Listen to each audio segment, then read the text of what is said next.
Hello and welcome to Fast and Factual. I'm Utsaf Parekh and here are the top stories of the day.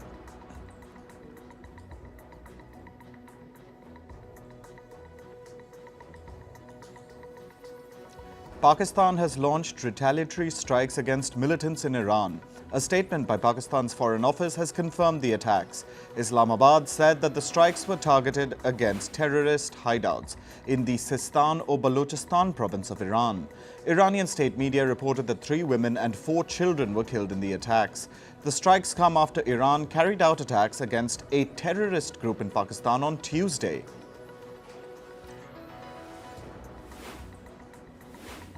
The United States has relisted Yemen's Houthi rebels as a global terrorist group. This is in response to their relentless attacks on commercial ships in the Red Sea.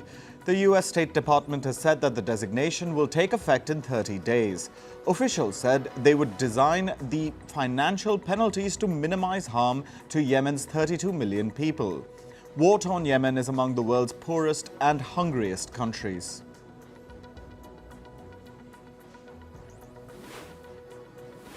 U.S. members of Congress held a vigil on the steps of the Capitol building. They prayed for the roughly 100 hostages who remain in Hamas captivity. Hamas took over 200 hostages during its October 7th attack on Israel. In November, about 100 of them were returned during a temporary truce. Meanwhile, more than 24,000 Palestinians have died in Gaza ever since the Israel-Hamas war broke out. The Israeli army has said that it destroyed rocket launchers located at Gaza's Buriesh region. These were allegedly used by Hamas to fire a barrage of rockets towards Israel this week. On Tuesday, approximately 25 rockets were fired towards the city of Netivot in southern Israel. Hamas has agreed to a deal to bring medication into Gaza for Israeli hostages. That is on the condition that it will include medication for Palestinians as well. A shipment of medicinal aid for dozens of hostages held by Hamas is en route to Gaza. It also includes medicine and other humanitarian aid for Palestinians living in the besieged enclave. This comes after France and Qatar mediated the first agreement between Israel and Hamas since the truce in November last year. British Parliament has approved a controversial Rwanda asylum bill. This will allow the country to send refugees arriving in the UK to Rwanda. UK PM Rishi Sunak overcame a rebellion within his party to win a vote on the law. Sunak's party is deeply divided over the bill. While some lawmakers think that the plan is extreme, others think it does not do enough to control immigration. Tensions have flared up again in the South American country of Ecuador. A prosecutor investigating last week's attack on the sets of a television channel has been shot dead. Prosecutor Cesar Suarez was shot while driving a vehicle. Police say they are working to find those responsible for his murder. Ecuador has been rocked by a wave of violence since the start of the year. South Korean and U.S. nuclear envoys met in Seoul today. They discussed tensions in the Korean peninsula. The two are scheduled to meet with Japan's nuclear envoy later in the day. This comes amid heightened threats from nuclear-armed North Korea. North Korean leader Kim Jong-un has tested a slew of weapons in the past few weeks. Last year, Pyongyang also launched its first-ever spy satellite, further stoking regional tensions. Taiwan's defense ministry said it detected 18 Chinese Air Force planes operating around Taiwan yesterday. It added that 11 of those aircraft crossed the Taiwan Strait's median line. This marks China's first large-scale military activity near the island after the Taiwanese election. Meanwhile, China has accused Taiwan's ruling party of setting obstacles by seeking independence. China views Taiwan as its own territory, however, Taipei rejects Beijing's claims. China and the Philippines have agreed to improve maritime communication. China's assistant foreign minister and a Filipino foreign ministry official held talks. The officials have decided to manage conflicts and differences over the South China Sea through friendly talks. The two countries have had numerous confrontations recently in disputed areas of the South China Sea. Both countries have traded accusations of provoking conflict in the region. S. Iswaran has resigned as Singapore's transport minister after being charged with corruption. This is one of the most high-profile graft cases involving a Singaporean minister in decades. Iswaran is accused of accepting bribes worth more than $200,000. In his resignation letter, Iswaran said that he rejected the charges and will focus on clearing his name. At least 18 people have been killed in an explosion at a fireworks factory in Thailand. The cause of the explosion was not immediately clear. Footage showed a thick plume of black smoke over the scene. Emergency workers were seen removing bodies from the scene of the deadly blast. The United Nations has expressed concern at the deterioration of the humanitarian situation in Ethiopia. A UN spokesperson said that multiple and overlapping crises have severely weakened the situation in the country. He added that this has affected people's ability to cope with climate shocks, leaving people, especially in regions like Afar, Amhara, Tigray and Oromia, more vulnerable. On to climate news. Heavy snowfall and freezing rain in Germany led to the cancellations of hundreds of flights and trains. Major airports in Frankfurt and Munich experienced significant flight disruptions. The national train operator Deutsche Bahn imposed speed limits due to the extreme weather. The icy roads led to vehicle crashes across western and southern Germany.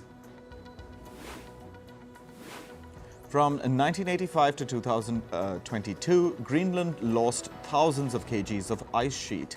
This is according to a study published by a British nature journal. The loss is because of glaciers retreating and shedding ice as chunks break away from them. The researchers used thousands of satellite images and AI observation to reach their conclusion. North India is expected to experience foggy mornings and cold conditions till the 22nd of January. India's National Weather Department says the cold wave will persist in parts of Punjab, Haryana and Uttar Pradesh. Dense fog is also predicted for various northern regions until the 19th of January. However, this year's lack of snowfall and rain has increased the risk of forest fires in India's Uttarakhand region. It recorded the highest number of fire alerts between the 9th of January till the 16th. Uttarakhand received less than 75% of its annual average rainfall in December. The dry weather is also expected to lead to water scarcity.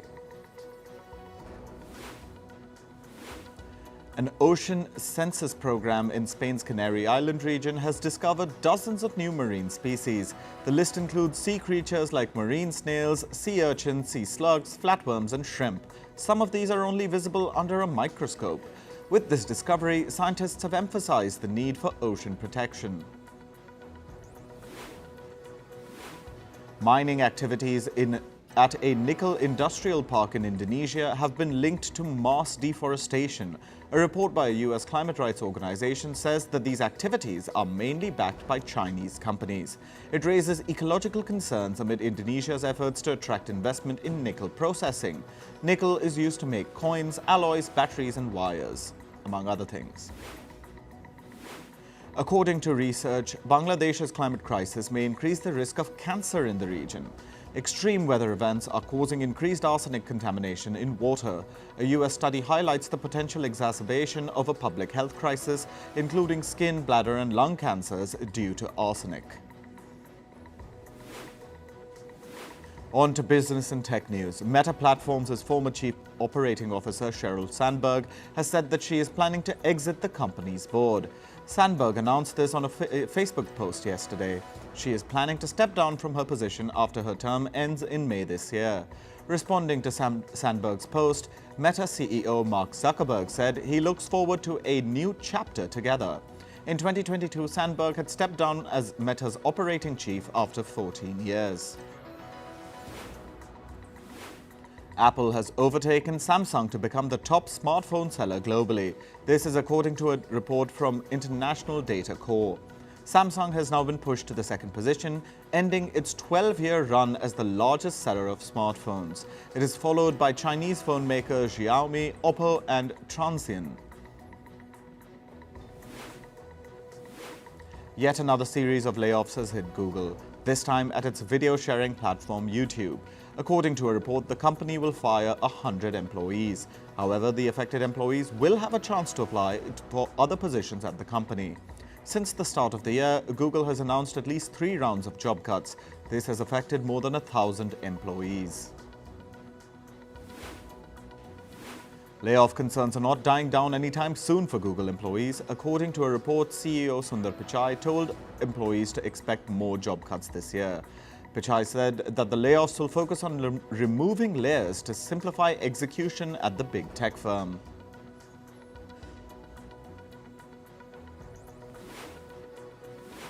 Meanwhile, Google said it will tweak online search results for users in the European Union. The company will give comparison sites more prominence. The changes are aimed at complying with the EU's Digital Markets Act. Under this, Google is obligated to treat rival services and products the same way as it treats its own. The US state of Iowa has sued video sharing platform TikTok. It has accused the company of misleading parents about their children's access to inappropriate content on their app. TikTok allegedly lied about the prevalence of content related to drugs, nudity, and alcohol on its platform. Iowa is seeking financial penalties from TikTok. Reports say American tire manufacturer Goodyear is expected to name Mark Stewart as its chief executive officer. Stewart was a former executive at carmaker Stellantis. Goodyear plans to announce his appointment as soon as this week. Last year, the company said its longtime CEO, Richard Kramer, will retire in 2024. Tesla has slashed prices of its Model Y cars across Europe. In Germany, Tesla has reduced the prices of its Model Y Long Range and Model Y Performance by more than $5,000. This represents a discount of 9% and 8.1% respectively. The price cuts come after Tesla also cut the prices of its vehicles in China.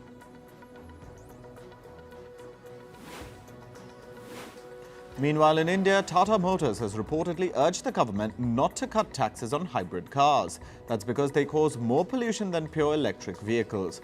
This may upset car makers like Toyota, who are calling for lower tax rates. In India, electric vehicles are taxed at 5%. Meanwhile, the levy on hybrid vehicles is as high as 43%. Indebted Chinese developer Country Garden has agreed to sell a stake in an Australian residential project. The firm's Australian arm, Risland Australia, will sell its remaining landholdings in Sydney. With this, the Chinese firm moves closer to a complete exit from the country. Country Garden is among a long list of developers facing a cash crunch. That is ever since it was hit by a debt crisis in mid-2021. Moving to sports, let's start with cricket. India beat Afghanistan by 10 runs in last night's double super over T20 thriller. India batted first and was struggling at 22 runs for the loss of 5 wickets. Captain Rohit Sharma and Rinku Singh took India to a mammoth total of 212 runs. Afghanistan ended their chase in a draw as they also managed to score 212 runs in their innings. Then the game went into a super over. Afghanistan batted first and scored 17 runs. India also ended drawing the super over. The match was then forced into the first ever double super over in T20 history. India batted first and scored 11 runs. Afghanistan were restricted to just 3 as the nail-biting match ended with the men in blue winning.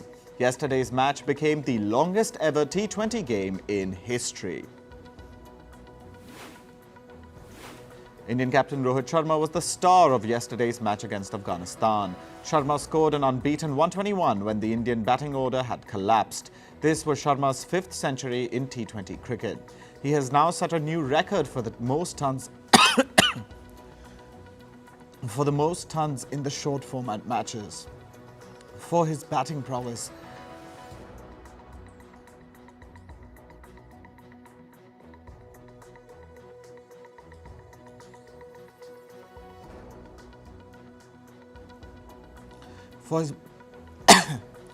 For his batting prowess, Sharma was declared player of the match.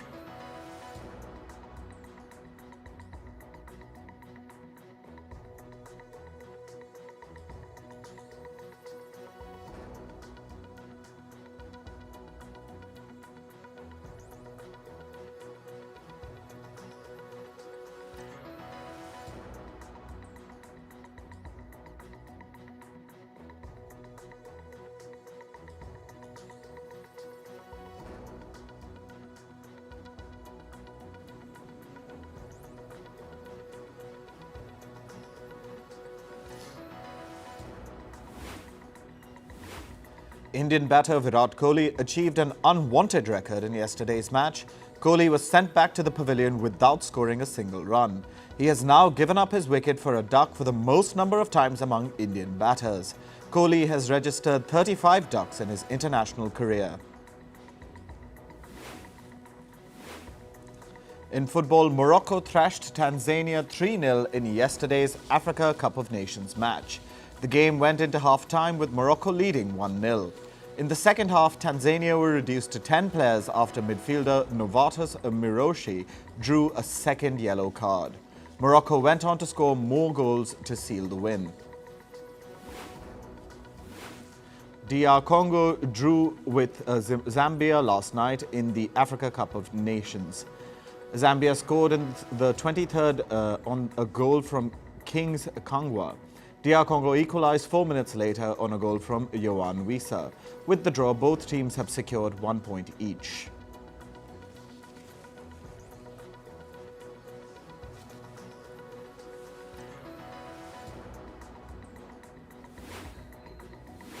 India will play Uzbekistan in the AFC Asian Cup draw tonight. The Blue Tigers will look to bounce back from their 2-0 loss to Australia.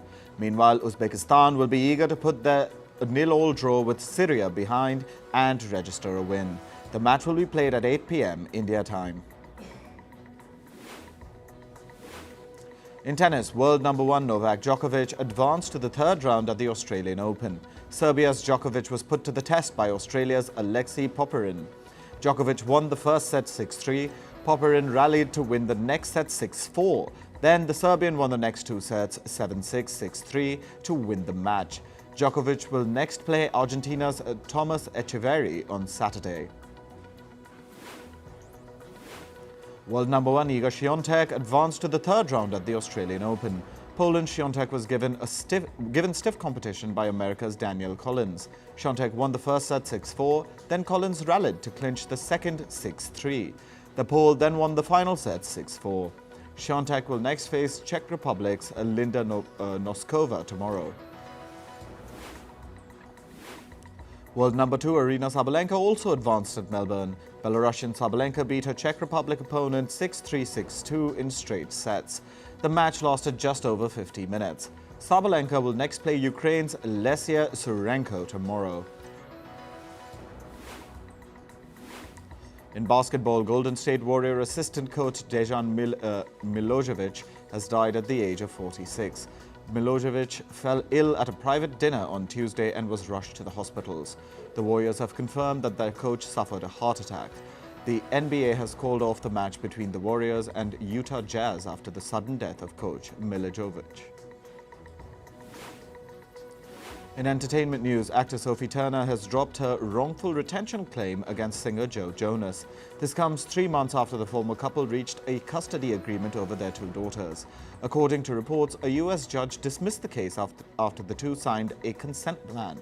Sophie Turner had sued Joe Jonas last year, alleging he didn't allow their daughters to travel to the UK with her. Actor Arnold Schwarzenegger was detained in Germany's Munich Airport after he failed to declare an expensive watch. The German Customs Department stopped him after he arrived from the US. The watch was due to be auctioned at a fundraising event for Schwarzenegger's climate initiative. According to reports, he will be charged with tax evasion.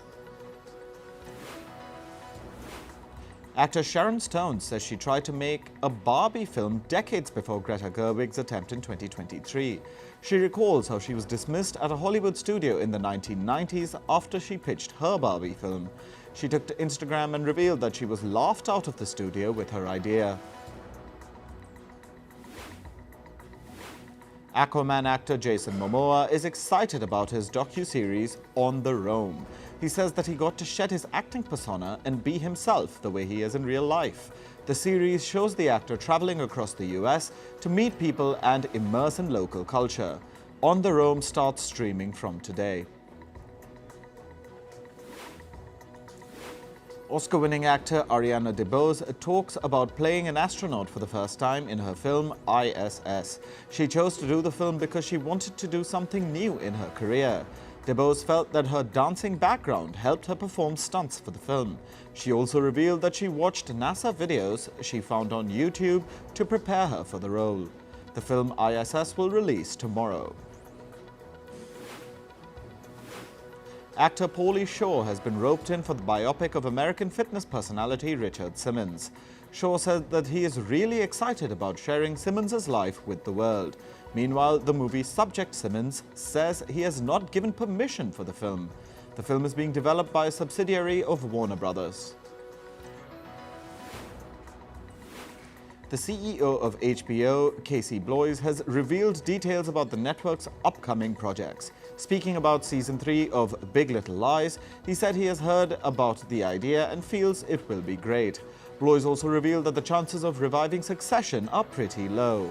The work on Season 3 of House of the Dragon has also begun, and cameras will soon roll for the shoot of Season 3 of The Last of Us.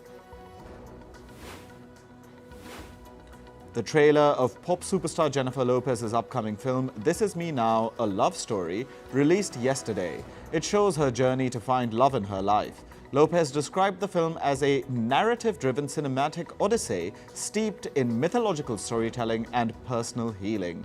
The film will start streaming from the 16th of February. Singer Ariana Grande will release her upcoming album Eternal Sunshine on the 8th of March. She made the announcement on Instagram. The album's lead single released last Friday. Video game publisher Ubisoft will launch a new Prince of Persia game today after 14 years. It has been titled Prince of Persia: The Lost Crown. Players will be on a mission to rescue Prince Ghassan. The folklore of Prince of Persia has been widely used in films and in graphic novels.